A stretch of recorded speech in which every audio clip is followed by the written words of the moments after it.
శ్మశానం మధ్యలో అలా ఉండిపోయారు. ఉండిపోతే అప్పటికి టైం 12 అలా 12, 1, 2 అలా అవుతూ సాగింది. అయితే ఏం చేయాలో తెలియక అలా ఉంటూ ఇంకా అక్కడే ఒక చెట్టు కింద కూర్చుని ఏం చేయాలో తెలియక ఇంకా అలా అలా ఆలోచిస్తూ సర్లే ఇంకేం చేస్తాంలే అని పక్కనే చెట్టు కింద విశ్రాంతి తీసుకుని పడుకుండిపోయారు అలసిపోయి. పొద్దుటైపోతే తీరా పొద్దున్న లెగ్స్ చూసేసరికి ఎదురు ఒక పాడుపడ్డ భూత్ బంగ్లా ఉంటుంది.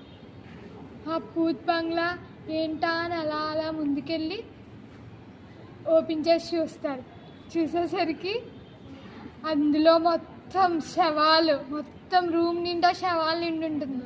వెంటనే చూసి షాక్ అయ్యి పారిపోతారు అక్కడి నుంచి. పారిపోయి ఇంకిద్దరు కావాలంటే పార్ట్ 3 ఇదే ఎండ్.